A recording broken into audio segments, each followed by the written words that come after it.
Welcome to the closing plenary of today's Grow Africa Summit.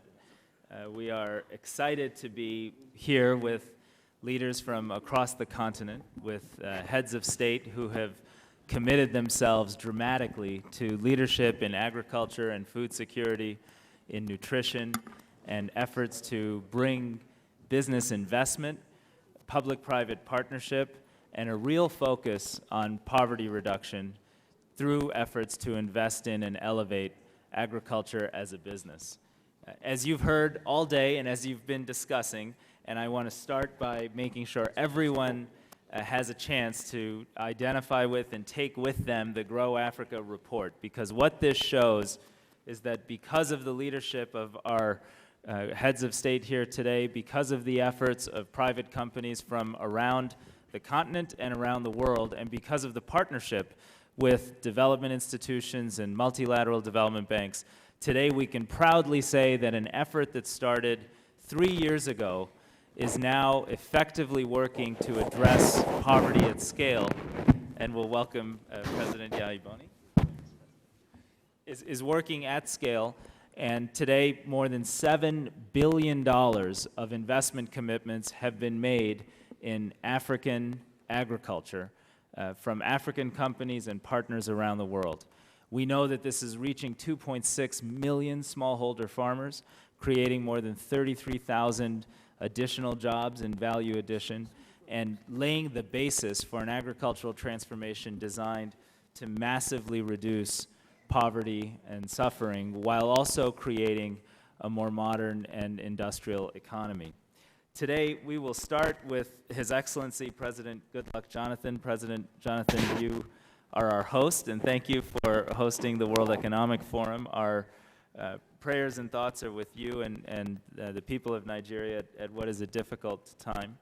But we also know that today we are here in part to celebrate the success of your leadership at transforming agriculture in Nigeria, your policy leadership, your outreach to companies and creation of platforms to accelerate investment, and your commitment to prioritize agriculture for Nigeria's development and the improvement of life for all of Nigeria's people. And I hope you might start by describing what drove you to make agriculture such a high priority and to take on so aggressively such a important transformation of the economy in that sector. Mr. President. Thank you. First, let me use this unique opportunity to thank the World Economic Forum for accepting Nigeria to host this event, and also to thank all of you who have agreed to come because of the issues of terror in the country. I think a number of you were a bit skeptical, but for you to agree to come for this program, we are very, very grateful. We thank all of you, the heads of state and other senior global figures that are here with us. In terms of agriculture, I listened to the remarks by every other person who spoke, they are all linked up. And one key thing is that for you to make sure that agriculture thrives in Africa, then it will go beyond political campaign. As a nation, we had two major campaigns. One was tagged Green Revolution at the time. One was called Operation Feed the Nation. A lot of money was spent, but there was no, I believe, no in-depth studies. And we did not really create a lasting environment for it to be sustainable. And we realized that for you to make agriculture sustainable, you go beyond campaign. You have to create an environment that investors, both those who want to invest in direct agriculture and the financiers, will see that there is money for them to make. Because the businessmen don't run charity organizations. Sometimes they borrow the money, so they must get returns on their investment. And if they notice that you can get returns on their investment, surely they will be interested in agriculture. And that is why we come up with the concept of agriculture as a business. No longer agriculture as an instrument for rural development. All along, from our colonial days till lately, we've been looking at agriculture, and that is why even our Minister of Agriculture is tagged Minister of Agriculture and Rural Development. Even the name we want to change, because we don't want to see agriculture as just rural development.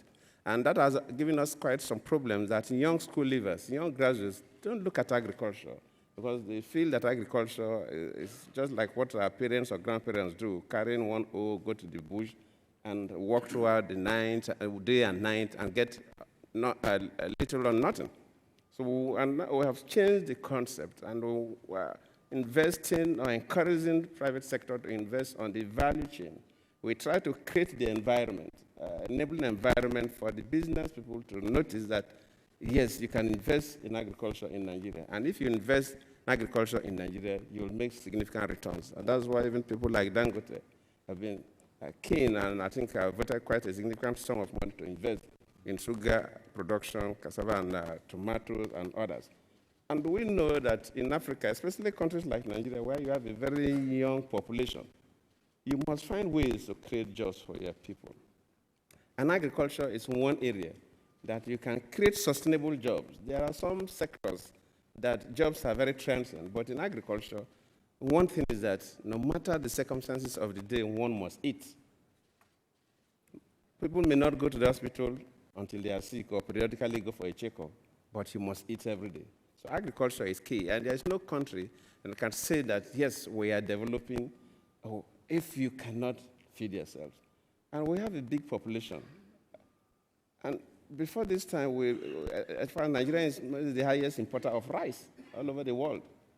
Rice, fish, and sugar, our import bills are quite high. And these are areas where we can create the environment that will be self-sustainable.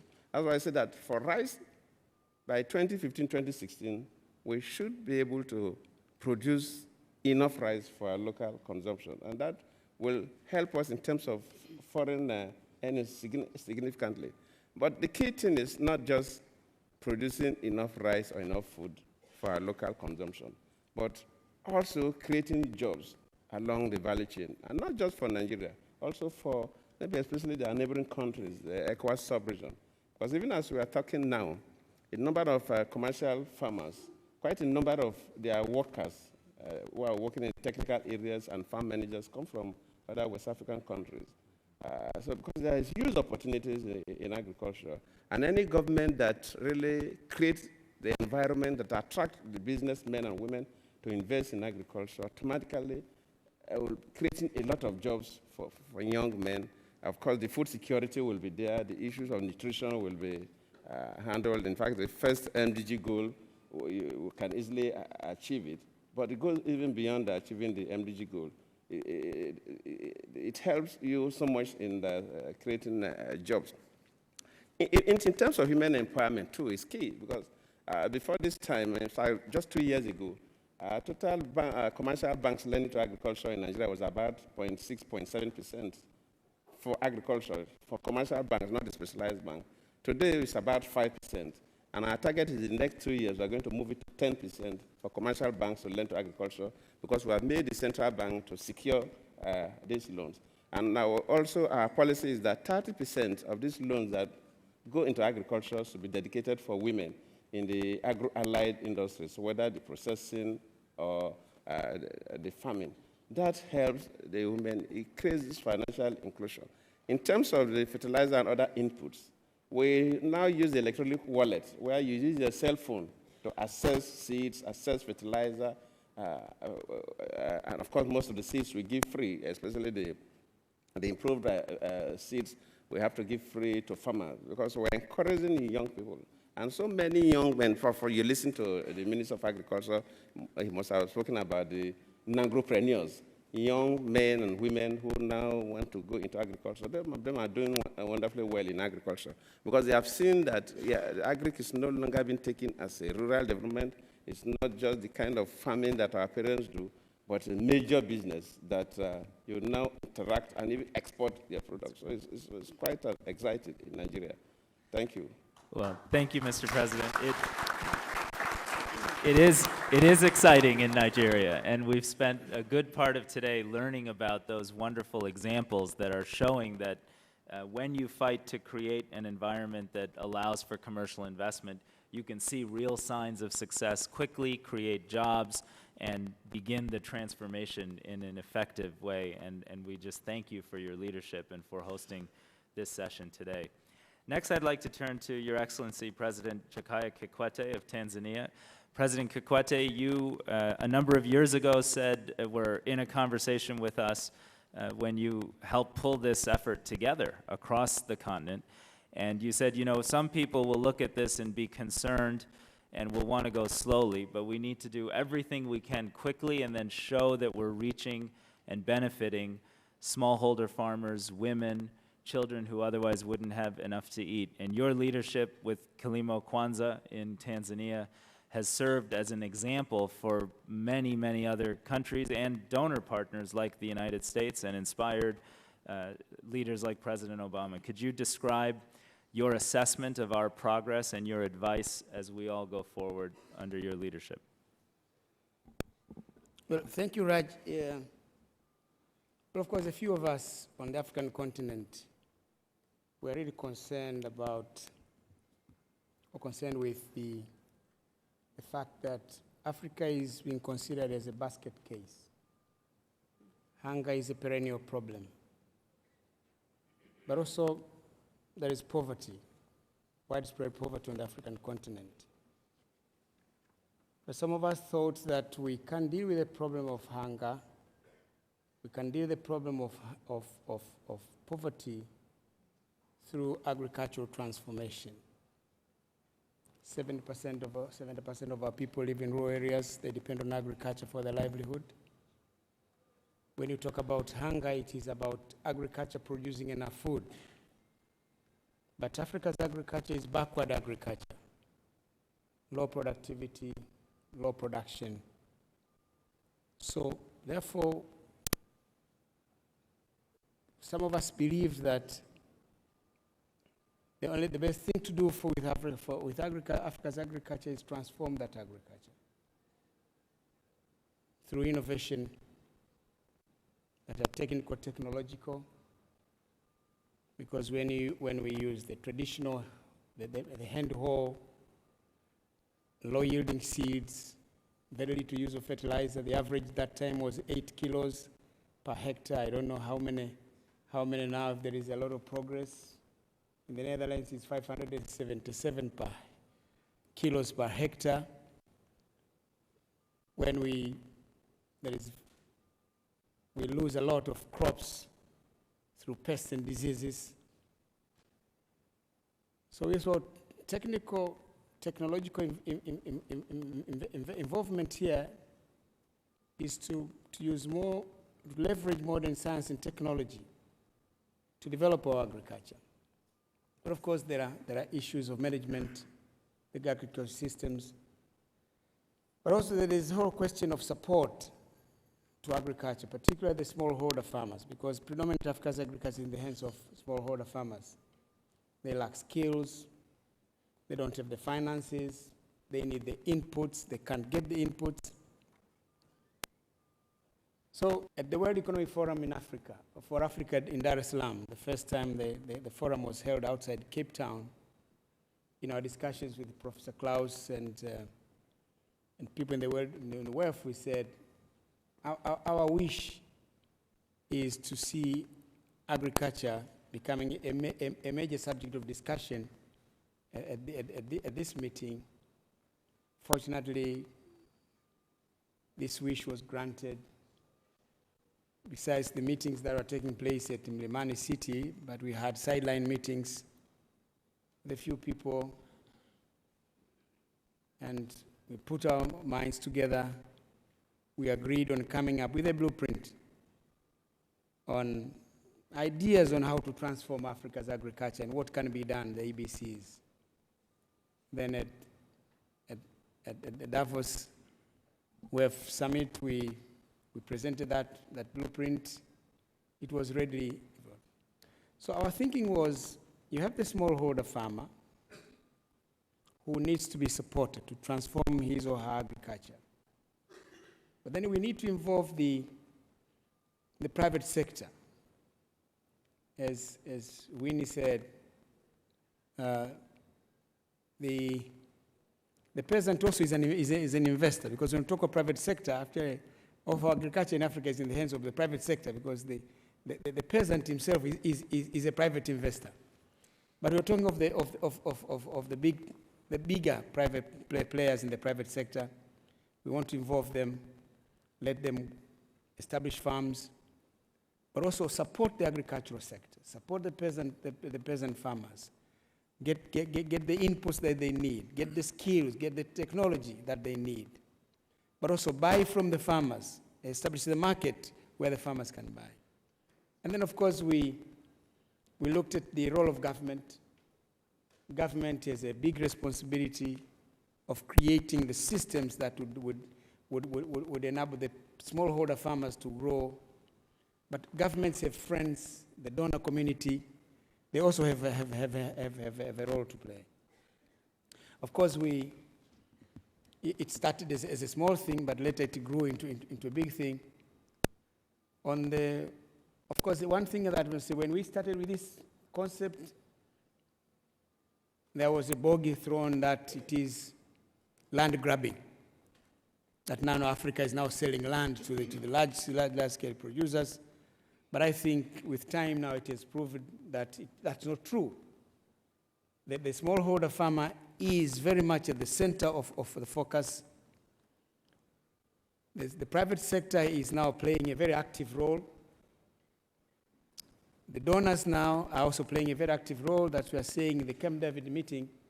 The Camp David GA Summit was a turning point, because prior to that, there was donors' interest in agriculture was waning. Even the World Bank had reduced its support from 20 billion to 3 billion. So from that, at the Camp David meeting, that's where everybody else now came back on stream. So we are now seeing greater involvement of the donors. We are now seeing greater involvement of the private sector, both local and foreign. And at the meeting at the Leadership Council meeting, we got good numbers there. In the report now is 7 billion investments and commitments. But we are seeing now dividends. Take the case of Tanzania. Now, last harvest, we were 118% food self-sufficiency. We are going to get a big harvest this year. Our biggest challenge now is storage. We've been asking for people now to come and buy from our warehouses so that we can create space to stock the next harvest. So we are saying, in my view, really we have, the Grow Africa has been a tremendous initiative for our continent. We are seeing progress now on the agricultural front. Soon, I think, the problem of hunger will be overcome. And of course, because with increased production in the agricultural sector, there is going to be increased income to the farmers. We'll also be able to reduce poverty significantly if there is going to be success in the agricultural sector. So what I can say is, let's stay the course. Let's continue to support the African farmers, smallholder farmers. Let there be more robust involvement of the private sector, large-scale production, but also support to the smallholder farmers. Let's see greater support from African governments. They have a role, a historical mission which they cannot abandon. But also we need to see more commitment from the donors. But from the donors, not only commitment, because we have seen even the commitments made at the G8 summit in Camp David, the promises have not yet been delivered by some. So if they can deliver their promise, and if governments can play their part and continue to support the farmers, I'm sure we'll be able to deal with the problem of hunger in Africa, and the scourge of poverty will be reduced significantly, if not eradicated. Thank you. Thank you, Mr. President. I'd highlight two things that you have kept us very focused on, which is smallholder farmers and women. And the results reports, I think, speak for themselves, but the Grow Africa Coalition is making a renewed commitment based on your comments today and your advice earlier to more carefully measure the actual impacts for women, for women's incomes and empowerment, and what this means for real poverty reduction. I'd also highlight on behalf of the Camp David team and President Obama, he really believes that this is the path forward to end hunger and poverty, and the United States has, as one of the partners, has exceeded its commitments in its passion for this subject and for the opportunity to partner with so many of you in this room today. Next, I'll turn to President Paul Kagame, Your Excellency, from Rwanda. And I would highlight, Mr. President, that perhaps you could describe to us, you've been very effective in the last several years of attracting more than $500 million of private investment across, I think, more than 180 different projects to Rwanda, which, relatively speaking, you know, that is a difficult task when you started. What has been your secret for success? And based on your personal commitment, what is your advice to this group as we go forward and say, okay, looks like this is working really well. How do we take this to the next level? Well, thank you, Raj, and thank you also through you to your government and the President for bringing together the private sector, African leaders, and also within the World Economic Forum to focus on this real issue, because I think the importance of agriculture cannot be overstated. The importance has been there for long. It's going to be there for long into the future. So there's no question about it. So how do we, and we are here not making agriculture important. It is important. So in and of itself, agriculture is important. So we are only focusing on it to make sure that we maximize the benefits for ourselves and for our people. Now, before I come straight to the question raised, I want again to state that there is really a difference, and the difference is made always by the knowledge you have and the definition of the problem, and what needs to be done, and whether you do it. That makes the difference all the time. You find people have a problem, they know it, they know what to do, and when it comes to the real implementation, that's where you find problems, and it is reflected in the results always. So what we did in Rwanda, our problem was even a problem more acute than in many other places. We have a specific situation in Rwanda. It's a small country. The arable land is small, even given the population. Our country is one of the most densely populated countries in the world, 400 people per square kilometer. Now, what do you do with agriculture that the big majority of our people depend on? At the same time, you have this land fragmentation. So what we did, a number of things, even before we attracted the investments in this area, was to be clear about our policies and what we intended to do relative to the actual problem we had. So we concentrated on land consolidation. We focused on crop intensification. We have gone so far in land registration and making sure that land ownership has been sorted out and can be utilized for agriculture in a very sustainable way. We also made sure then we looked for resources to invest and connect with the farmers who we involved by organizing them and together discussing the importance of agriculture and the benefits to all of us, to them, to our farmers, and as earlier said by other leaders, the smallholder, certainly the smallholder farmers are extremely important because the aggregation of all that and what they do is in the end what gives the best results.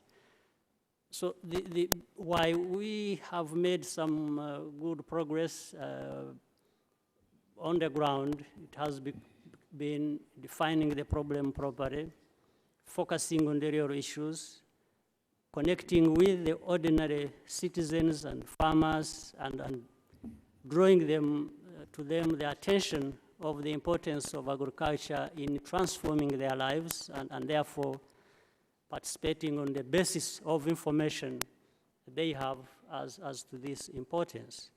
And we have seen good results year in, year out. Improved seeds, productivity methods, use of technologies, better land use and management, and fortunately we have also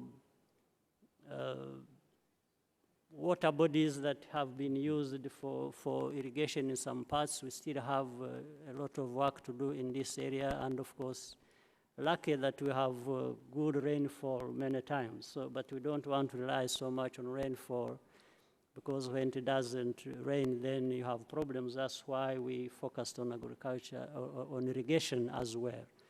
So technology, seeds, better use and better management of land and use of water resources, and then organization, including cooperatives and so on and so forth. This has given us the good results. Thank you.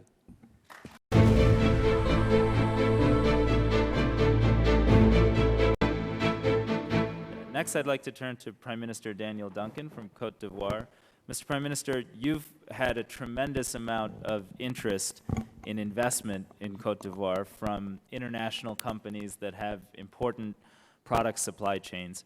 And yet you've put in place efforts to make sure that all of that interest and investment actually reaches smallholders, and that the income gains reach women so that they can move themselves and their communities out of poverty.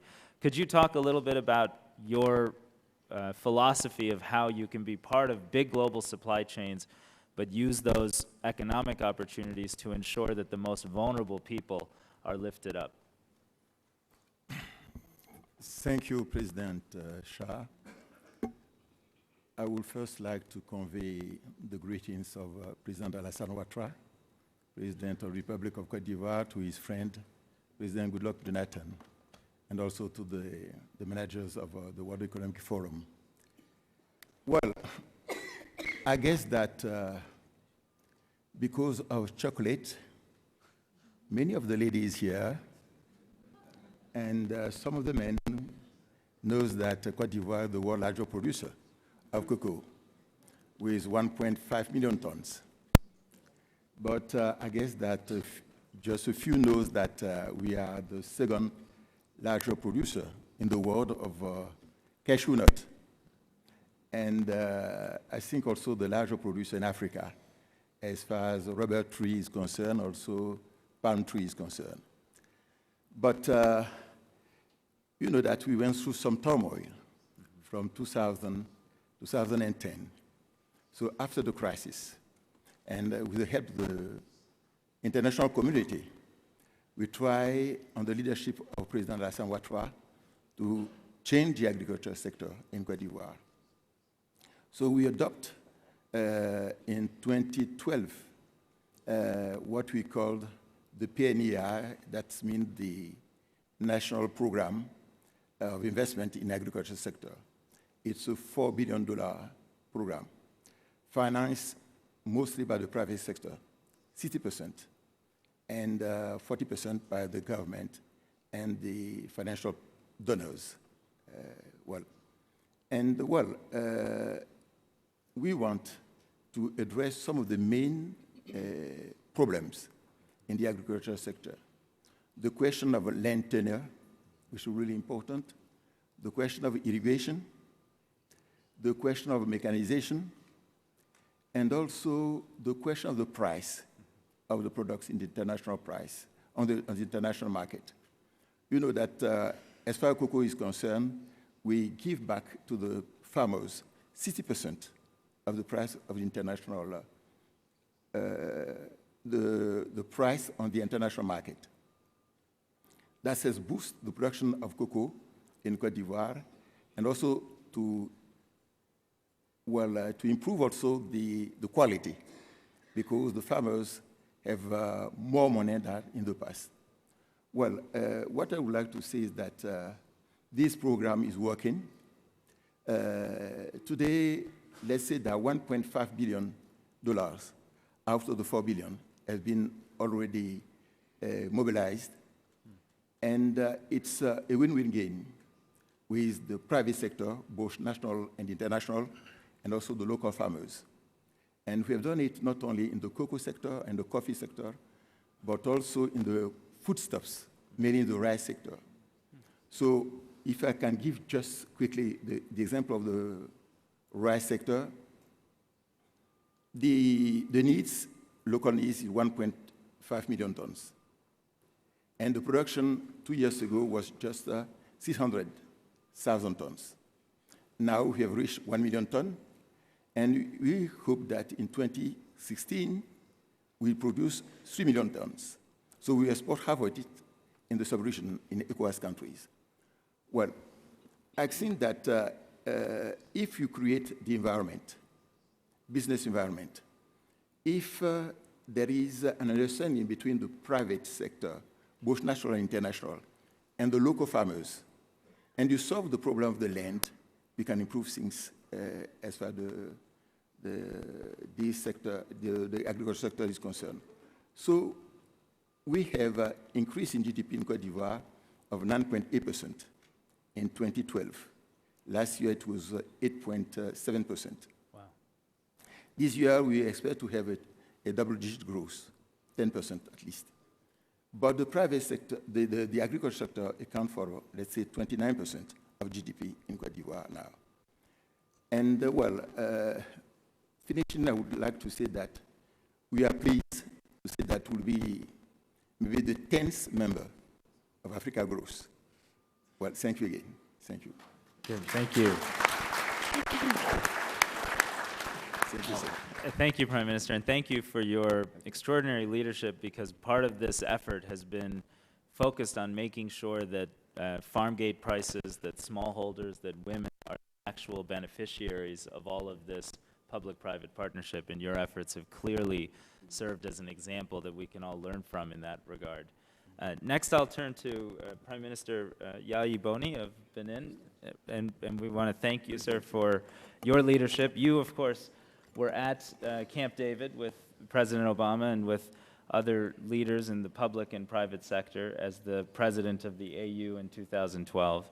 And in that short amount of time, we've had a significant improvement in what we've seen transpire as part of this effort.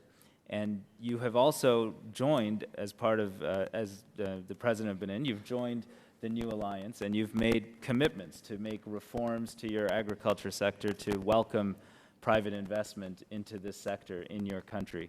What has this process meant to you, and what is your guidance to us as we try to go forward and try to expand the number of countries and partners that are benefiting from this commercial approach to agriculture on the continent?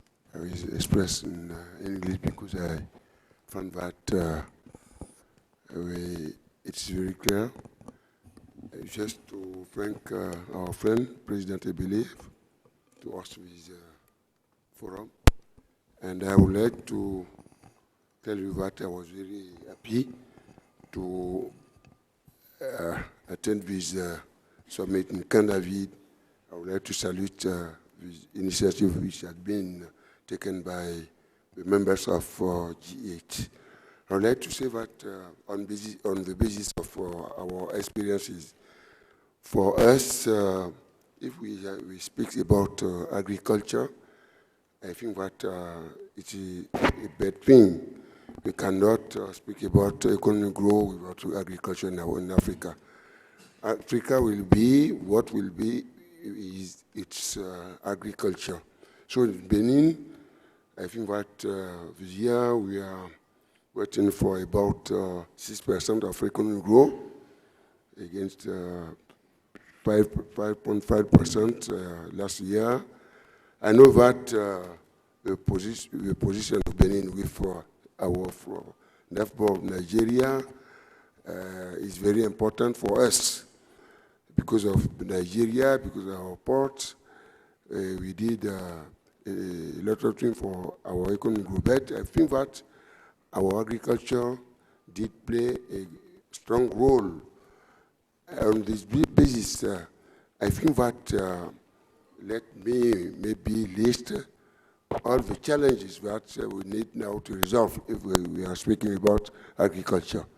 The challenge of, as I told you during this meeting that we took maybe a few minutes ago, for us, we cannot resolve the issue of agriculture if we don't maybe face with challenge of maybe the access of land is very important for us. We need now maybe to take or to act, to take some action in terms of international convention, I don't know, at the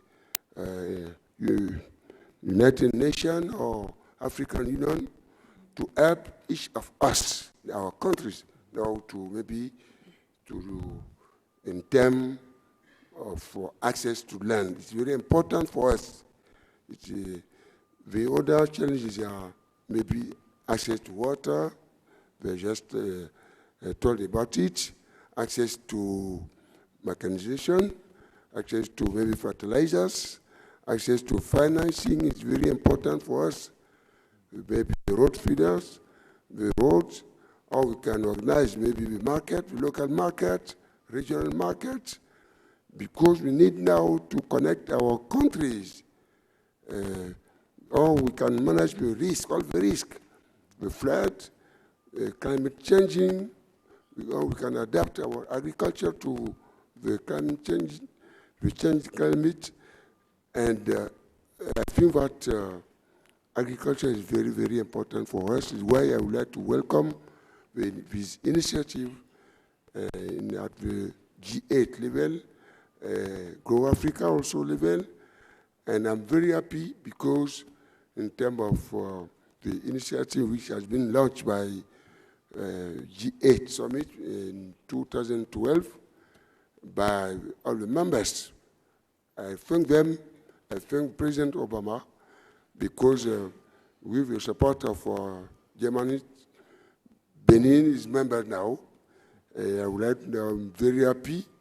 We continue now to work very hardly because we need now to feed our population. Agriculture, we cannot think about the food security without the employment of youth without agriculture in Africa. So the issue of financing is very, very important. It's why all the governments need now to maybe to strengthen their efforts. This year, when I was in Canada, the part of finance of our budget to agriculture is about 2%. When I come back, I think that we need now to move. Today, we have about, the part is 12% of financing of the budget, 12%. And the private investments now also about 12% of the total of the private investment. My conclusion is that we need now to sound the environment in terms of maybe fiscal level, in terms of liberalization, in terms of institution, everything that we can do to get the private investment to move to boost our agriculture. I would like to welcome what you are doing for us, and it is very, very important for Africa to boost its agriculture. I thank you very much. Thank you, Mr. President. Thank you. To go from 2% of spending in the budget to 12% in just a year and a half or 2 years is really an extraordinary commitment of leadership. And as we all note across this panel, the heads of state have led. They have implemented the policy reforms that President Cote talked about, created the staple crop processing zones that President Jonathan has done here to integrate infrastructure and finance and opportunity for agriculture to really be transformational. And it's very exciting to see that leadership take hold and make such a big difference in the system. Next, I'm going to turn to Amina Mohammed, the Assistant Secretary General and Special Advisor to Secretary General Ban Ki-moon on the post-2015 goals and framework. And Amina, you've seen it all. You've been associated with extraordinary success stories in the social sector and in the investment sector as well. When you see and hear about the progress here, and when you hear numbers like 2.6 million smallholders, and you see the data on trying to measure whether or not this effort is reaching enough women in particular, what are your reactions? And what do you think this movement that is Grow Africa, that is African-led and implemented, what do you think this movement can accomplish by 2030, and how should that affect the way we think about setting the next set of Millennium Development Goals? Thank you very much, Raj, and thanks to WEF for having me on a platform of leaders like these. I mean, September 2015 does one thing for us, and that brings a transition from the MDGs to a Sustainable Development Agenda. And for the last 2 years, that's been a lot of talk and negotiation in the United Nations, and very alien from this environment. So as I come into the Grow Africa, it brings a reality check to how real this could be, and providing the opportunity to begin to shape the agenda long before we sign off in September 2015. The initiative over the last 2 days for me has brought to the fore 5 key elements that I think are really important in coming out in 2015 with the ambition we need to face the challenges and really the dire complexities that we have in the world today. The first really being about putting people at the center of our development and ensuring that there's an integrated approach to delivering on that. And when we say sustainable development, it's not just social inclusion, but it is inclusion in the economies. It is taking cognizance of the environment that we live in today, which gives us every day a reality check to how the poor are so vulnerable when it comes to climate change. So clearly, growing in Africa, Africa rising, that is great news, but we have to do it with the people and not leave them behind.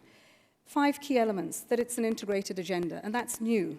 It is really about us being inclusive in the way in which we plan and the way in which we intend to invest in a community and a country, at the local level.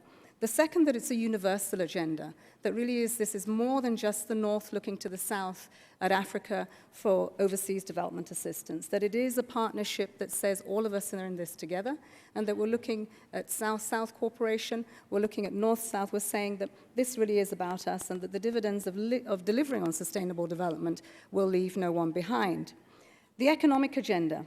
That's huge. If we really do the economic transformations that we wish for in Africa, then that's talking about scale, and scale in a very real way that has to build on the best practices that we have seen and heard talk about over the last 2 days, and certainly that Grow Africa has illustrated can happen.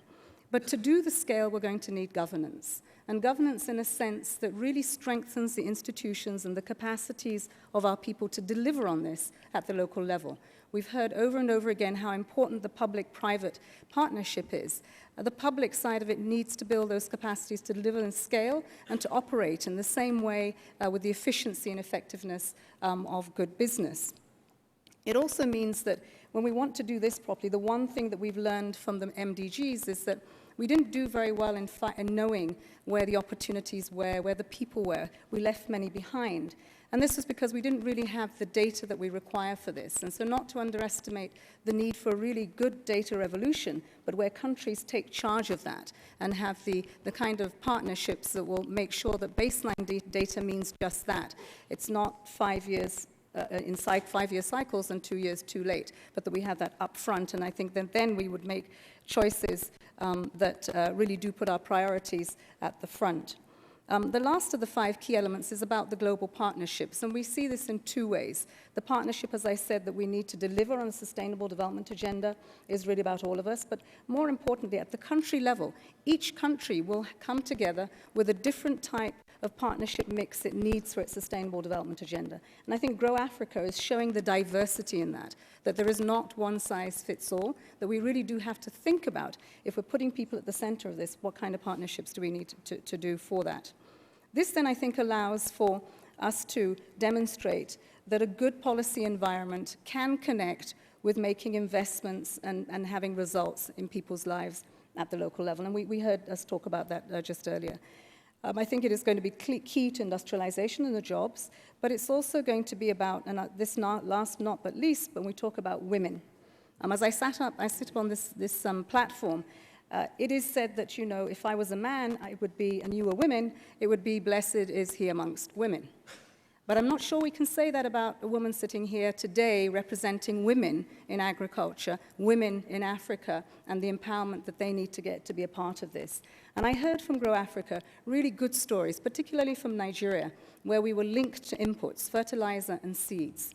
But what we did see were the challenges that those fertilizers and seeds couldn't be put to good use because there was no access to the farmland, no access for resources that needed to clear it.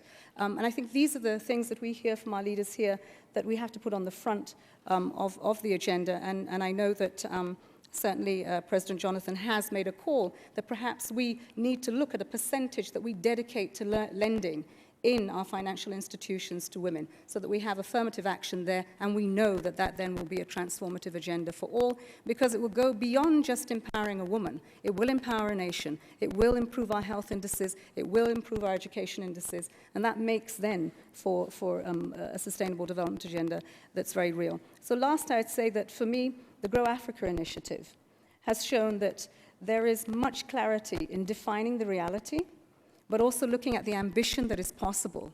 And the job that Grow Africa has done over the last couple of years is reduce that gap. Mm-hmm. And I think that that's really shown us the possibilities for ambition for post-2015. Thank you. Well, thank you. And we, of course, want to be ambitious on behalf of agriculture and the effort to end hunger as part of the post-2015 effort as well. Some of the core issues you raised, especially around gender, are things that the African Union is committing itself to this year to ensure that we do better. And this has been a focus of Grow Africa for a number of years, but this is the first year we really have very good data that shows how the benefits of agricultural efforts can go to men or women, and we need to do more to target and support women as part of this effort.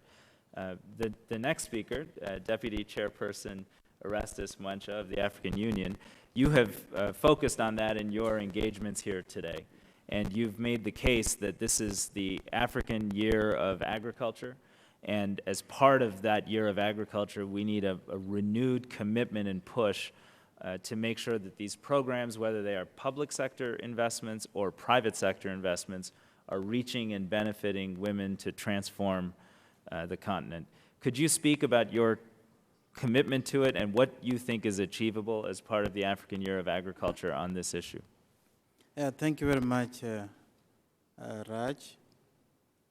Maybe before I address the context of women, I could put it in the context of what our leaders, and I like to take this opportunity to salute our leaders for not only coming to share their experiences, but also for showing the leadership that we now we can see the results of. If you look at what we call the first covenant that our leaders made in 2004, 2-3 parameters were taken from there, and key ones for that matter. First of all, to create an umbrella that conversations about agriculture could take place between the government or other stakeholders and the farmers. And since then, if you look at how Africa has performed, it is partly because there is now coherence, there is big understanding, and so there is a better environment, particularly around policy reforms, but also giving the farmer a say and a stake in what's happening. Now, 2014 has been declared the Year of Agriculture by our leaders. And in that, they have given us a challenge to produce what would be, again, a new commitment they want to make as we move forward the next 10 years for agriculture to continue to be the focus. Because you can see from what the leaders have said, where priority goes, where policy is focused on, investment goes. Now, the question is, when we look at the results for the last 10 years, we are not seeing the numbers showing up in terms of the women entrepreneurs, women participating effectively, even when we know that if you look at the figures that we have, 50% of the women are engaged in agriculture. They produce about 6 to 70%, but their earnings don't correlate to what they're producing. Now, what is the way forward? And I think that's the key point. Again, putting it in the larger context, what our leaders now are talking about, especially in the coming decade, is first of all to look at the key issues that have been articulated by leaders addressing hunger. If you are going to address hunger, it is the women that suffer most because their majority in the farming, and yet farming is not giving enough for them to retain, to have income, and do much more than just eating. The second one is to bring about production, a higher level of production. How is that going to be done if you don't empower women who are 50% of this sector, who are not showing up in the critical areas? And so as part of the future, what we are now preparing, which will constitute the next commitments, is first of all to bring in what, for lack of a better word, an affirmative area or affirmative action, so that in areas like procurement, and we have seen some of the best practices that some of the countries are engaged in, that you can designate and indicate that this proportion must be reserved for women. That way, then you can be able to monitor by country to see how they are doing in terms of allowing women to be able to supply. Then there is access to credit, which has also been talked about in terms of access to finance. If you look at lending, a lot of things happen because women have the biggest disadvantage of having access to land. And this is where leaders could step in to look at policy on how women can also have land to be able to use it as collateral, but also have land so that they can be able to have that asset along the lines that President Kagame has very well articulated, because they need to be sure that they have this asset for them to use it. Then, of course, there are aspects which are on the farm itself. A woman is losing a lot of the crop on the farm because of post-harvest losses. Statistics indicate to us that up to 30–40% is lost, either because infrastructure is bad, technology for safeguarding what has been harvested. And this is an area where, as development partners, as government, all those that can give access, we could look at issues of supply chain system, storage system, so that we can safeguard this and also add value, so that as President Boni has said, and the Prime Minister from Cote d'Ivoire said, that the farmer can get more. But there is also an important aspect, particularly empowering women to be able to acquire skills. And this is, again, a matter of aggregates to create capacity so that they can prepare investment projects. If farming is going to be a business, then you need to develop numbers. You need to develop your investment plan. And so we need to start training at the local level so that we can empower them to do this business as business. And finally, I think it's important, a number of leaders have also mentioned, the time that women lose in terms of doing all farm activities, to go and look for firewood, to go and get lighting. If we can bring these amenities to the rural areas and supply electricity, supply water, it means the women can spend more time in terms of producing more so that there's a surplus. And so these commitments, in our view, we should take them on and identify who should be able to supply this so that in the future we can work together. And as part of, as I said, for the new covenant, I think the mutual accountability is important to see that what we commit as development partners, as government, as farmers to take risks is realized. And that is a very significant part for future development of agriculture. Thank you. As I try to sum up our discussion here, I just want to say that I am so excited, and I hope everyone in this room is extraordinarily excited. We should be excited that Prime Minister Duncan is able to turn a natural resource and an opportunity to be part of global supply chain into large-scale poverty reduction, which targets women. Excited that President Kikwete has been such a leader in asking not just the Tanzanian government and system, but the whole continent to make the kinds of reforms that drive investment to these activities. Excited that President Yaliboni has put so much effort into ensuring that Benin is part of this effort and part of the new alliance, but also lending your voice as AU president and subsequently to how important agriculture is across the continent. And excited that President Kagame has very much paved the way for showing how implementation and government efficiency can actually unlock a surprising amount of opportunity, and that we're not talking about pilot projects here. We're talking about, in that case, hundreds of millions of dollars across all of the countries participating in the Grow Africa Partnership and the New Alliance for Food Security. We're talking about many billions of dollars and many millions of female-headed households and smallholder farmers. So this can really work at scale. We are honored that the AU and Ibrahim Miyake of NEPAD are taking this forward and really leading. Excited that all of you, private investors like Aliko Dangote and so many others, and private agricultural companies from the United States, Europe, Asia, and most importantly from Africa, are taking the lead in fighting for the kind of environment you need to deliver success. And if there's one thing we can learn from each other, it's that success at scale is now possible, that this effort can effectively end hunger and extreme rural poverty on this continent, and it can help to unlock the last major area of the world that can be a huge contributor to feeding the planet over the next several decades. That's what this is about. It starts with leadership, and I think you've seen an extraordinary example of that leadership in the comments from all of the heads of state and from other panelists, Amina and Mwencha, today. So let's thank our panel for their extraordinary commitment.